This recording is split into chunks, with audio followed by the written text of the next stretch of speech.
Hello students, आज हम लोग कॉम्प्लेक्स नंबर अपना एक टॉपिक है 11th क्लास का मैथमेटिक्स का, इसको शुरू कर रहे हैं। क्या होता है कॉम्प्लेक्स नंबर, इसको समझने से पहले जैसे कि मैंने कुछ प्रीवियस क्लासेस में आपको क्वाड्रेटिक इक्वेशन के बारे में कुछ बेसिक बातें बताई कि क्वाड्रेटिक इक्वेशंस क्या होते हैं। ठीक है, मैं एक बार फिर से क्वाड्रेटिक इक्वेशन यहाँ लिख रहा हूँ। यहाँ से देखिए ax² plus bx plus c is equal to 0। ये हमने एक स्टैंडर्ड फॉर्मेट क्वाड्रेटिक इक्वेशन का लिखा था। इसमें आपने देखा था a, b और c ये होते हैं कोएफिशिएंट्स। ये क्वाड्रेटिक इक्वेशन किसमें बनी है? ये x के टर्म्स में बनी हुई एक क्वाड्रेटिक इक्वेशन है। क्वाड्रेटिक का मतलब होता है 2 पावर वाली इक्वेशन। ये है इक्वल टू का साइन भी हम यहाँ पर लगा रहे हैं। ठीक है, हिंदी में इसको हम लोग कहते हैं वर्ग समीकरण। ठीक है, इसके हम लोगों ने रूट्स के बारे में चर्चा करी थी, मूल क्या होते हैं इसके, है ना। मैं आपको फॉर्मूला लिख के दिखा रहा हूँ जो हमने इसमें समझा था। -b plus minus b² - 4ac divided by 2a। ये वो फॉर्मूला है जिसकी हेल्प से हम लोग क्वाड्रेटिक इक्वेशन के रूट्स पता किया करते हैं, जिसको हम लोग श्रीधराचार्य फॉर्मूले के नाम से जानते हैं। ठीक है, सभी लोग जानते हैं इस फॉर्मूले को। इससे हम लोग रूट्स पता करते हैं। रूट्स का मीनिंग क्या होता है? क्या होता है रूट्स का मीनिंग? मैं आपको क्वेश्चन फिर से बता दूं, रूट्स का मीनिंग क्या होता है। ये प्रश्न है तो आपको समझ में पहले भी आया था, मैंने पहले क्लास में बताया है कि x क्या है। x क्या है? क्वाड्रेटिक इक्वेशन बनाने में सबसे महत्वपूर्ण रोल x का है, क्योंकि हम कह रहे हैं कि x में ये क्वाड्रेटिक इक्वेशन है। रूट्स का मतलब वैल्यू ऑफ x। ठीक है, रूट्स का क्या मतलब है? वैल्यू ऑफ x, और x की भी वो वैल्यूज जो इस इक्वेशन को सेटिस्फाई करे। x की वो सारी वैल्यूज जो इस इक्वेशन को सेटिस्फाई कर दे, हमारे लिए वो क्या होंगे? रूट्स होंगे। ठीक है, जिसको कि हम लोगों ने अल्फा और बीटा से बताया भी था। और जब हम इसमें से एक वैल्यू को इस्तेमाल करते हैं, माइनस को प्लस को इस्तेमाल कर लेते हैं अगर हम लोग, तो उसको हम लोगों ने क्या बताया था? क्या बताया था इसको हम लोगों ने? अल्फा। ठीक है, दूसरा जो हम रूट लिखते थे वो हम बीटा की फॉर्म में लिख सकते हैं, -b के b² - 4ac divided by 2a। समझ आए? ये रूट्स हैं। ये क्या है? रूट्स। मतलब ये x की वो वैल्यूज हैं जिनको कि जब मैं यहाँ रखता हूं तो क्या होगा? इससे ये इक्वेशन सेटिस्फाई हो जाएगा। क्लियर है? सबको इतनी बात समझ आ गई क्या? अब इसमें हमने एक बात की थी, नेचर ऑफ रूट्स, मूलों की प्रकृति। Nature of roots, nature of roots. Nature of roots का मतलब क्या था? इसको समझने के लिए हम लोग यहाँ हैं, यहाँ ध्यान से देखिए। रूट्स बनाने में मतलब अल्फा और बीटा बनाने में बी ए ये देखिए आप, ये दोनों तो हैं, लेकिन इन दोनों के साथ में जो लिखा है, एक बार प्लस में आ रहा है, एक बार माइनस में आ रहा है। ठीक है, और आगे हम समझें तो वो रूट के फॉर्म में लिखा हुआ है, रूट ऑफ b² - 4ac। तो हमें पहले स्क्वायर रूट को डिफाइन करना पड़ेगा, बताना पड़ेगा कि इस स्क्वायर रूट का मतलब क्या होता है। ठीक है, इस स्क्वायर रूट का जो भी मतलब निकलेगा उसके हिसाब से ही हम बताएंगे कि अल्फा क्या है और बीटा क्या है। क्या है का मतलब क्या? अल्फा और बीटा की वैल्यूज रियल है या नहीं है, इमेजिनरी है क्या, रूट्स इक्वल है क्या, ये सारे डिस्कशन हमें इस b² - 4ac से मिलेंगे, जिसको कि हम लोग डिस्क्रिमिनेंट कहा करते थे। हिंदी में इसको विविक्त कर कहते हैं हम लोग। ठीक है, तो डिस्क्रिमिनेंट जो होता है वो हम लोगों को हेल्प करता है नेचर ऑफ द रूट्स को समझने के लिए। मैंने कहा डिस्क्रिमिनेंट क्या है? d = b² - 4ac। ठीक है, तो आप लोग ये जानते हैं बहुत अच्छे से कि ये नंबर्स हैं, और जब मैं इन नंबर्स को यहाँ रखूंगा तो उससे कोई रिजल्ट्स मिलेंगे, मतलब वो भी कुछ नंबर्स होंगे। इट मे बी पॉसिबल जो नंबर्स होंगे वो नंबर्स कैसे हों? पॉजिटिव हों। वो नंबर्स कैसे हों? निगेटिव हों। मे बी पॉसिबल 0 आ जाए, कुछ भी हो सकता है। ठीक है, तो हम यहाँ ये देख रहे हैं कि इस d की जो वैल्यू है क्या क्या हो सकती है। d > 0। आप क्या लिखा करते थे इसमें? रूट्स जो होते थे वो कैसे होते थे? Real and unequal. Real and unequal roots मिलते थे हमें। कब? जबकि डिस्क्रिमिनेंट विविक्त कर d से d = 0 से ज्यादा, d जो है वो 0 से ज्यादा है। सेकंड केस में अगर हम देखें तो हमें मिलता है d = 0।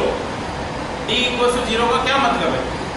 d d equal to 0 का मतलब क्या हुआ कि जो रूट के अंदर मैंने लिखा है b स्क्वायर माइनस 4ac जो मैंने लिखा है वो कैसा हो गया, वो 0 ही हो गया। मतलब क्या हुआ, इधर वाला पार्ट ये जो है ये फिनिश हो गया, ये जो पार्ट फिनिश हो गया, ये पार्ट फिनिश हो गया। तो क्या होगा, माइनस बी अपॉन 2 है, अल्फा की वैल्यू बनेगी। ये तो है ही नहीं, क्यों नहीं है, क्योंकि 0 हो गया ये। माइनस बी अपॉन 2 है, बीटा की वैल्यू बनेगी, क्यों, क्योंकि माइनस किसको करोगे तो 0 हो गया। समझ आ रहा है, मतलब ये दोनों यहाँ पर 0 हो जाने की वजह से कौन कौन से, root of b square minus 4ac, root of b square minus 4ac, ये क्या हो गए हैं 0। Minus b upon 2a minus b upon 2a, ये क्या होंगे रूट्स। और आपने क्या देखा, अल्फा की वैल्यू भी वही, बीटा की वैल्यू भी वही, तो दोनों रूट्स कैसे हो गए, सेम। रूट्स कैसे हो गए, सेम। तो हम यहाँ पर क्या वर्ड्स लिखते थे, डिस्क्रिमिनेंट 0 के बराबर अगर होता है तो हम कहते थे कि roots are real and equal. आ रहा समझ में, क्यों इक्वल होते हैं, समझ आ गया क्या मीनिंग है इक्वल का, क्लियर हो गया आप लोगों को। एक और केस हम यहाँ पर बनाते थे, discriminant less than 0। Less than 0 का मतलब रूट के अंदर निगेटिव नंबर आएगा, देखो b square minus 4ac less than 0। Less than 0 का मतलब क्या होता है, ग्रेटर देन 0 का मतलब क्या होता है, मैं एक बार बताता हूँ आपको, देखिए जरा। ये मैंने एक नंबर लाइन बना दी, नंबर लाइन सबको पता है अच्छे से, 0। इस 0 पर मैंने एक लाइन ड्रॉ कर दी, दो हिस्से मुझे मिलते हैं, और कौन से, ए और बी। ए हिस्से में लिखे हुए नंबर्स को मैं लिख रहा हूं, ध्यान से देखिएगा।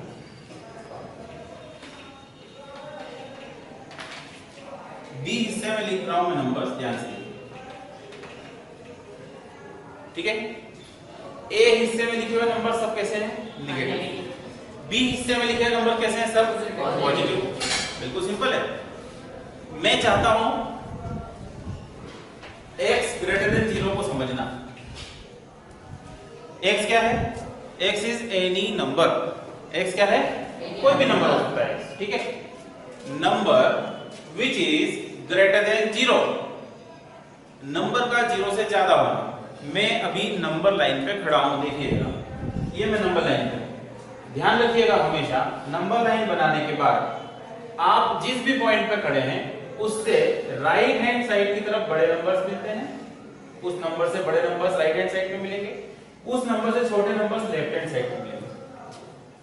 क्लियर है, yes. समझ आया। अगर मैं देखता हूं x ग्रेटर देन 0, तो मुझे वो सारे नंबर चाहिए जो 0 से ज्यादा हैं।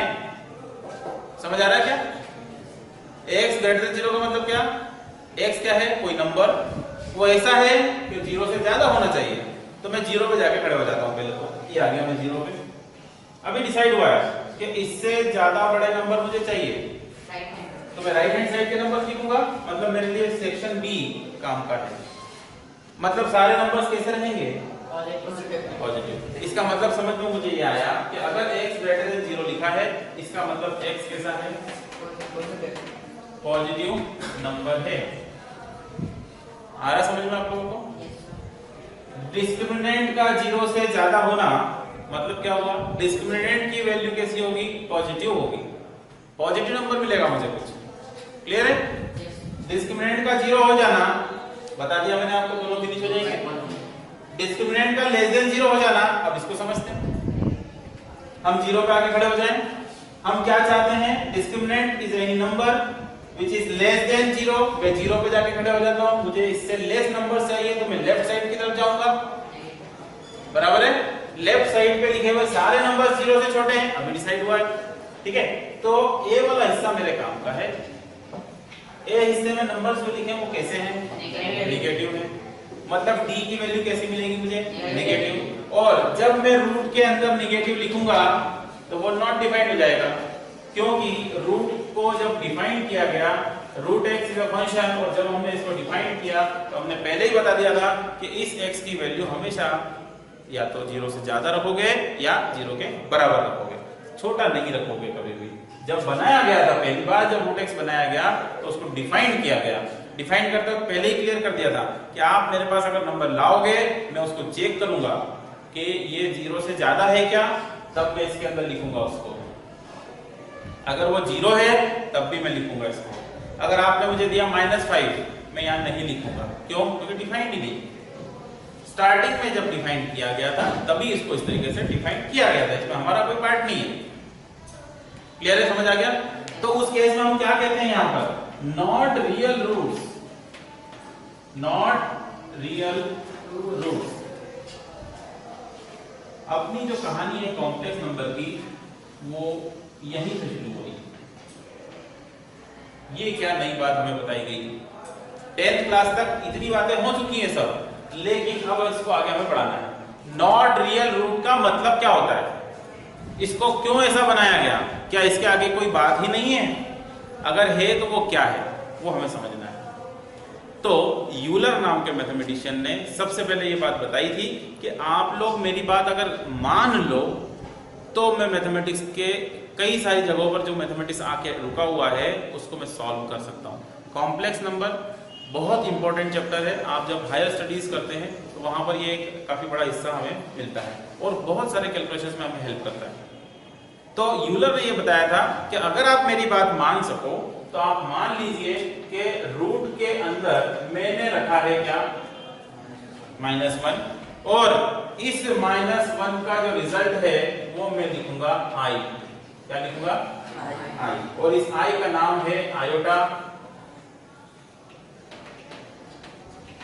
इस i का क्या नाम है? आयोटा। ठीक है, नाम से इसको पुकारने की आवश्यकता नहीं है, i आपने बोल दिया। अब आप कहीं पर भी देखेंगे लिखा हुआ तो आप समझ जाएंगे कि i का मतलब क्या है। क्लियर है? तो उसने बताया कि अगर रूट के अंदर कोई नंबर मुझे मिलेगा तो मैं उसको आयोटा के फॉर्म में एक्सप्रेस कर सकता हूं। कैसे? देखिए,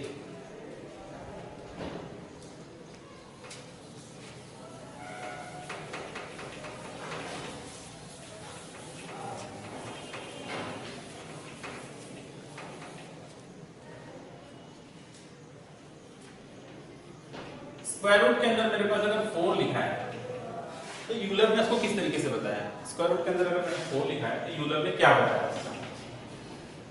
-1 × 4 सही लिखा है, कोई गलत तो नहीं है।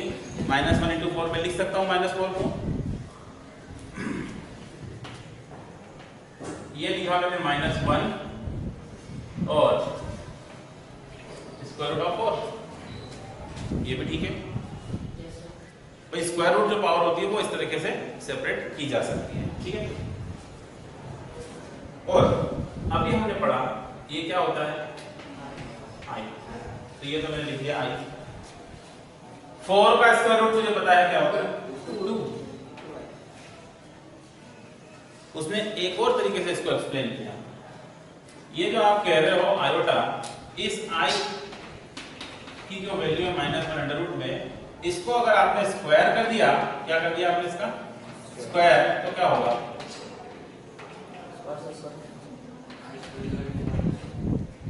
ठीक है, i² कितना आया? -1। i is a number whose square is -1। i एक ऐसा नंबर मुझे मिल गया जिसका स्क्वायर करा तो -1 आ गया। आज तक कभी नहीं होता था ऐसा। हमने जितना भी रियल पढ़ रखा है उसमें ऐसी कोई बात हमने नहीं सीखी कि हम किसी भी निगेटिव नंबर का स्क्वायर करें या पॉजिटिव नंबर का स्क्वायर करें और हमें निगेटिव रिजल्ट मिले। स्क्वायर हमेशा क्या कर देता है? पॉजिटिव। आप देखिए, -2 का स्क्वायर मैं करूंगा तो वो क्या हो जाता है? +4। -3 का स्क्वायर करूंगा तो क्या हो जाता है? +9। आप कुछ भी लिखेंगे, अगर आपने उसका स्क्वायर किया है तो रिजल्ट इज पॉजिटिव। लेकिन यहां क्या हुआ है? i² -1 है। ये क्यों हुआ? क्योंकि हमने माना कि अंडर रूट के अंदर -1 अगर होगा तो वो i है। और ऐसे नंबर्स को उसने एक कैटेगरी में रखा, उस कैटेगरी को नाम दिया कॉम्प्लेक्स नंबर। ये उसका दिया हुआ। और ये हमारे जो नंबर सिस्टम में आपको मैं बता देता हूं, सबसे पहले बनाया गया था नेचुरल नंबर। नेचुरल नंबर की शुरुआत होती है 1 से। नेचर में जो आप काउंट कर सकते हैं, आप 2.5 पेड़ काउंट नहीं कर सकते हैं? 3.5 इंसान वहां पर दिखाई दिए, नहीं हो सकते। नेचुरल नंबर नेचर में काउंट किए जाते हैं और वो कंप्लीट होते हैं, दैट इज 1 2 3 4 5 इस तरह का। कितने? जितने आप काउंट कर सको, काउंटेबल होते हो क्योंकि नेचर में है, दिखाई दे रहे हैं आपको सामने से। तो नेचुरल नंबर्स 1 2 3 4 इस तरह के नंबर्स होते हैं। फिर इसके बाद बात आई होल नंबर्स की। होल नंबर्स को लिखने का तरीका W बनाया गया। होल बोलते वक्त हमारे होठ हो जाते हैं गोल, इसकी शुरुआत होती है 0 से, 0 1 2 3, बिल्कुल सिंपल। नेचुरल नंबर में 0 और डाल दिया तो वो होल नंबर में कन्वर्ट हो गया। इसके बाद नेक्स्ट है इंटीजर। इंटीजर को Z से भी लिखा जाता है, कैपिटल Z, ठीक है। इंटीजर का मतलब भी होता है पूरे नंबर, लेकिन निगेटिव वाले भी और पॉजिटिव वाले भी। मतलब नेचुरल नंबर तो लिखूंगा मैं, और मतलब होल नंबर तो मैं लिखूंगा और उसके साथ नेचुरल नंबर के सामने निगेटिव लगा के भी लिखूंगा, ठीक है। मतलब नंबर्स कैसे हो जाएंगे, माइनस इंफिनिटी से शुरू करके -3 -2 -1 0 1 2 3 इस तरह के जो नंबर्स होते हैं वो किसमें काउंट किए जाते हैं, वो सारे नंबर्स काउंट किए जाते हैं माइनस इंफिनिटी से प्लस इंफिनिटी तक के सारे नंबर्स काउंट किए जाते हैं इसमें, इंटीजर्स में। ये पूरे नंबर्स होते हैं, ठीक है। इसके बाद जो नेक्स्ट कॉन्सेप्ट हमने पढ़ा वो था Q। Q stands for rational number. Rational number परिमेय संख्या है जिसको कहते हैं मेरे ख्याल से रेशनल नंबर। इसमें हम लोगों ने नंबर्स वो भी शामिल कर लिए जैसे कि 1.5 1/2 1/5 इस तरह के जो नंबर्स थे 1 2 3 -1 सब नंबर्स, जितने भी नंबर्स हैं जिसमें कि हम लोग रेशो के फॉर्म में भी उनको लिख सकें, ऐसे नंबर्स को भी हमने Q के अंदर शामिल कर दिया, ठीक है। इसी को हमने रेशनल नंबर भी कहा था, ठीक है। रेशनल नंबर ही है ये। रेशनल नंबर्स के साथ एक और वर्ड हमने पढ़ा है इररेशनल नंबर्स। इररेशनल नंबर्स वो नंबर्स होते हैं जिसको रूट से बाहर नहीं निकाला जा सकता, जैसे रूट 2 की कोई एग्जैक्ट वैल्यू नहीं है, रूट 3 की कोई एग्जैक्ट वैल्यू नहीं है, समझ आ रहा है। रूट 5 की कोई एग्जैक्ट वैल्यू नहीं है। आपने ये सब 10th क्लास में प्रूव भी किए हैं कि root 2 is irrational number, root 5 is irrational number, ठीक है। तो वो कैसे नंबर्स हो गए, इरेशनल नंबर। तो वो रेशनल और इरेशनल नंबर दो तरह की कैटेगरी हो गई। लास्ट और इन सबको रखने वाला एक ही नंबर हमने बनाया जिसका कि नाम है रियल नंबर, ठीक है। रियल नंबर क्या रखेगा, इन सबको रखेगा। जितने भी नंबर आज तक आपने पढ़े वो सारे नंबर किसमें चले गए हैं, किसमें चले गए वो रियल नंबर।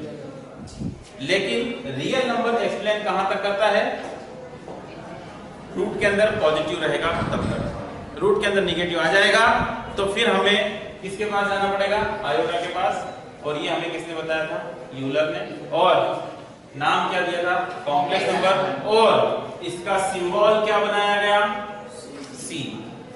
लिखने का तरीका क्या रहा, तो कोई भी नंबर उसके साथ जैसे आपने I लगा दिया है ना, -3i 0 5 7 -3i, ये सारे नंबर्स मतलब रियल नंबर्स भी लिख दीजिए और उसके अंदर I लगा के भी लिख दीजिए, ठीक है। 3 + 4i, ये सब नंबर कहां आ गए, कॉम्प्लेक्स नंबर के अंदर with the help of iota. Iota की हेल्प से कॉम्प्लेक्स नंबर एक हमने सेट बना लिया, एक डब्बा बना लिया जिसके अंदर रख दिए। क्लियर हो गए, समझ आ गए सारे नंबर्स क्या होते हैं। तो कॉम्प्लेक्स नंबर को रिप्रेजेंट करने का क्या तरीका हमें मिला, यहां से ध्यान से समझेंगे। कॉम्प्लेक्स नंबर नॉर्मली हम लोग Z से रिप्रेजेंट किया करेंगे। और ये जो बच्चे पुराने बच्चे कौन से आ रहे हैं उनके अटेंडेंस में लिया, और ये बच्चे जो आए हैं आपके 10 मिनट, हाँ आखिरी, हाँ बिल्कुल आप आखिरी कर। तो आ जाए वापस यहाँ पर Z। What is Z? Z का मतलब क्या हुआ, कॉम्प्लेक्स नंबर, जो कि हमें बताया गया सबसे पहले। Z क्या होता है, तो x + iy से मैं इसको लिखा करूंगा x + iy। अब ये x क्या है और ये y क्या है, ये आपके मन में प्रश्न आ रहे होंगे। तो x क्या है, ध्यान से समझिए, x is a real number. y क्या है, y is also a real number. मतलब फिर क्या हुआ, केवल आयोटा इनके बीच में लगा दिया मैंने I, तो उससे मुझे क्या मिल गया, कॉम्प्लेक्स नंबर मिल गया। आया समझ में? बनाया किससे है? रियल की हेल्प से ही बनाया है, रियल की हेल्प से ही बनाया है, अलग से कहीं नहीं लाया, लेकिन बस उसके साथ क्या लगा दिया मैंने? आई। तो ये हो गया क्या? Complex number. क्लियर है? तो अब हम इसे कुछ बेसिक क्वेश्चंस कर रहे हैं, पहले आई की पावर के क्वेश्चंस रहेंगे।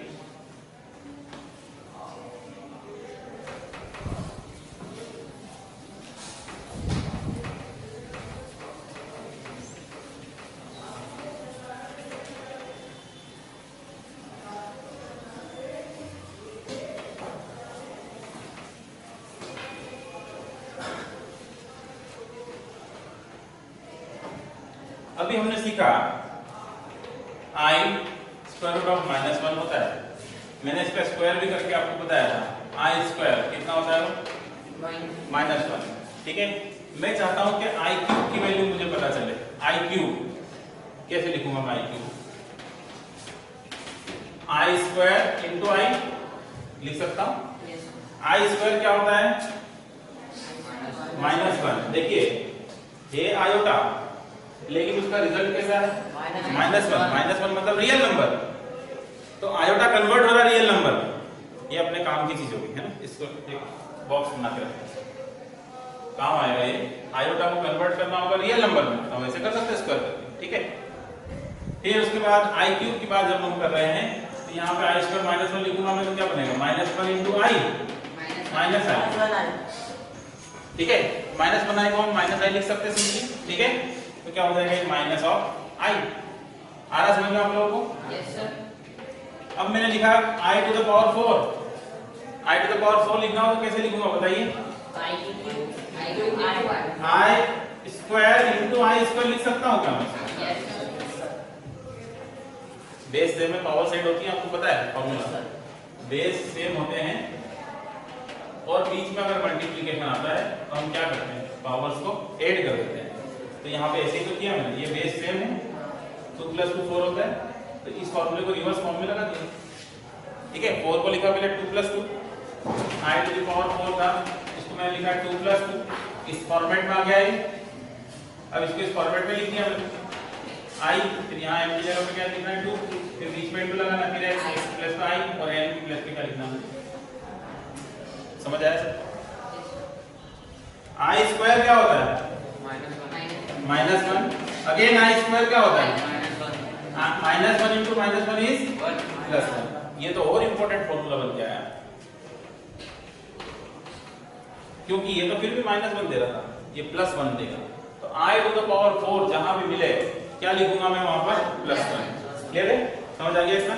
बहुत ही इंपॉर्टेंट कॉन्सेप्ट यहाँ पे हमें दो मिले, एक i स्क्वायर -1, दूसरा i टू द पावर 4 1 होता है। क्लियर है? अब इनके बिहाफ पे वैल्यू ये जो हमें मिली, इनके बिहाफ पे हम कोई भी वैल्यू निकाल सकते हैं। आई की हमें कोई भी पावर लिखी हुई मिले, जैसे कि समझना, क्वेश्चन मैंने लिया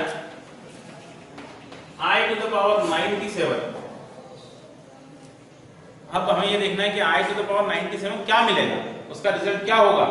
तो बड़ा आसान तरीका हो गया, क्यों? क्योंकि मुझे पता है कि आई टू द पावर 4 क्या होता है? 1। तो मैं किसी भी तरीके से इसको आई टू द पावर 4 में कन्वर्ट कर लूंगा तो आसान पड़ेगा। तो बेस्ट तरीका क्या होगा इसका कि मैं इस 97 को डिवाइड करता हूं 4 से। 4 to the 8, 1 remaining, 4 to the 16, 1 remaining. लिखेंगे कैसे इसको? 4 into 24, यहाँ पे हमें मल्टीप्लिकेशन करना होगा, उसमें ऐड करना होगा किसको? 1। कैसे लिखूंगा ध्यान से देखिए, i to the power 4 into 24 + 1। समझ गए? फिर से यही बात है, प्लस में लिखा हुआ है तो मैं अलग अलग करके लिख सकता हूं। प्लस में लिखा है, इस पावर के साथ i को अलग करूंगा, इस पावर के साथ i को अलग करूंगा, दोनों पावर के साथ i को अलग कर लिया। क्लियर है? समझ आ रहा है सबको? ये क्या लिखा है देखिए, i to the power m whole power n क्या होता है? i to the power m into n। तो मेरे पास अभी मल्टीप्लिकेशन में लिखा हुआ है ये, तो मैं इस फॉर्मेट में लिख सकता हूं इसको, एक को अंदर और एक को बाहर पावर के लिख सकता हूं इसका। ठीक है, तो इसको मैंने लिख दिया अंदर और इसको मैं कर दूंगा बाहर। तो क्या बनेगा इससे बताओ, i to the power 4 whole power 24 और i तो रहेगा, i की पावर 1 मतलब i रहेगा। i टू द पावर 4 को क्या लिख सकते हो आप, ये क्या होता है, ये तो लिखा सामने 1 होता है, तो क्या लिखूंगा मैं इसको 1, इसकी पावर क्या है 24, 1 की कोई भी पावर हो 1 होता है, कोई भी पावर हो, i into 1 is i, तो रिजल्ट क्या आया i, कितना सिंपल है, ठीक है। कोई भी पावर को आपको i की दे दें, आपको केवल और केवल उसको 4 से डिवाइड करना है, 4 से डिवाइड करिए, लिखने का ये जो तरीका मैंने आपको समझाया डिवाइड करने का, इसको आप सिस्टमेटिक बना के रखें, आसानी से आ जाएगा। एक क्वेश्चन और करके देखते हैं इसके ऊपर, ठीक है। इस तरफ का तो ये काम कर लिए, ये काम कर रहेगा, देखिएगा ध्यान से। क्वेश्चन हम ले रहे हैं अभी को,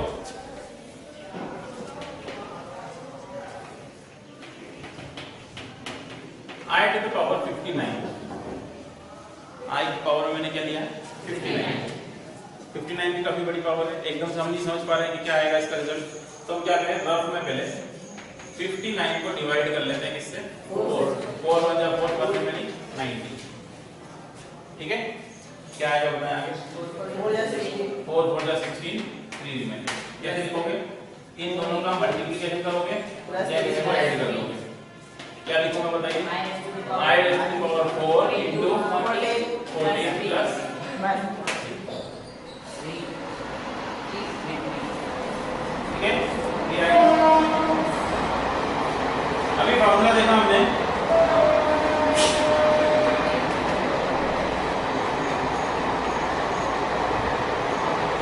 ये फॉर्मूला था अभी देखा था हमने, तो प्लस के फॉर्म में लिखा हुआ है, कौन कौन है प्लस के फॉर्म में, अलग अलग कर पाएंगे इसको हम लोग, कैसे करेंगे अलग अलग, देखिए ध्यान से, i to the power 4 into 14, ये एक पावर में आ जाएगा, m हो गया ये हमारे लिए, दूसरा क्या होगा n, मतलब i टू द पावर 3 होगा, सिंपल है।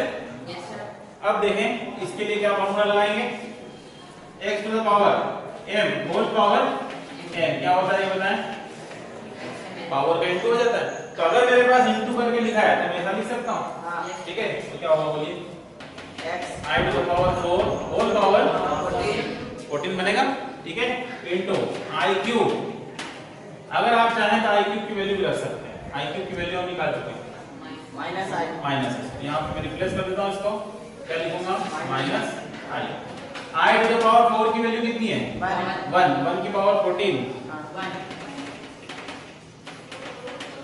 1 की कोई भी पावर लगाओ 1 होता है, माइनस i इंटू 1, ये आंसर होगा, आया समझ में कुछ आपको।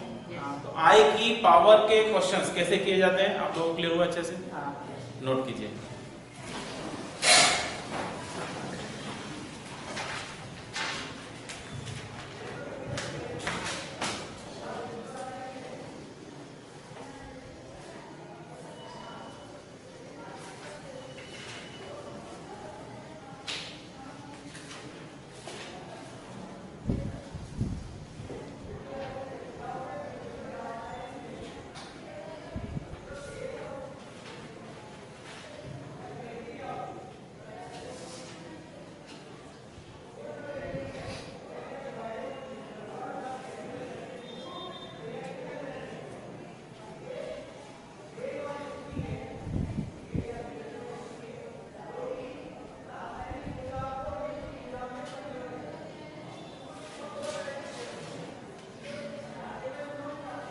बहुत बेसिक क्वेश्चंस हैं ये, और ये साइड में जो फॉर्मूले मैंने लिखे हैं यहाँ पर, ये जरूर आप साथ साथ नोट करते जाएं, ठीक है। ये फॉर्मूले नोट करें, उनके ऊपर क्वेश्चंस भी आप लोग करें। आज की क्लास में हम लोग इतना ही पढ़ेंगे, इसके आगे नेक्स्ट क्लास में अपने डिस्कस करेंगे, ठीक है। Okay, thank you all of you.